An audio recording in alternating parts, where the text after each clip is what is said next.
It was plainly evident if not spoken out loud. In fact, that's the point, that aspects of our socio-linguistics, in our subcultures, internet cultures and our debates were underpinning each other. The shift was exchanging some of the most rudimentary but then as a subculture more complex and identifying qualities. Without dancing around the bush, the most basic of symbolic exchange as well. This is the personally dimensional aspect of our lives at the same time. It wasn't until the summer of 2017 that I had realized that the trend in engagement had crossed the Canadian-American border so intimately. After further inquiry, the most mind-boggling scenario had come to be realized: it had crossed international waters. Basically every region with enough of a culture emerging from the most diversely engaged, internet culture and psychologically inward and attentive enough. Tokyo, Seoul, London. Australia's configuration of its argumentativeness stood distinct, although not its only quality.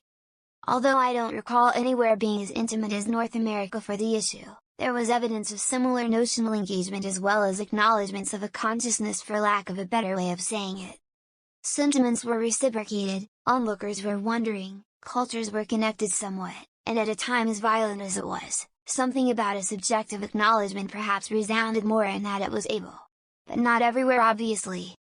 Things were stranger, it was actually a popular subject, the world was definitely larger. What's notoriously implicating here is that a previously isolated sociology gave dialogue to itself in the urgency of the time. One recognizes and interprets its abruptness. Assumption in our own reality relative to others were at question. Diversifying our domains being a localizing and inconsistently recognizing issue, we perhaps knew something was trying to say something. We were active in subject matter. Progressively that diversifying gave contrast to all parts of life, I think. Public statement and culture being consequently allowed rather expulsive but almost formal senses, I think. Humanism was affirmation amidst a growing consciousness in the outside world and in what was a seemingly implied recognition. However, it was also the confusion of angers and turbulence either politically or psychosocially that accompanied this time. A more public sentiment towards what a people and a culture were perhaps subjectively and engagingly resounding with, gave life, as we are here, a sense of urgency, and respect. A distinction that was trying to be understood on its own in the world, yet heard. Our distancing from our usual measures of reality in a time where the tribulations that the administrations of the time begged a question of the resolve towards life.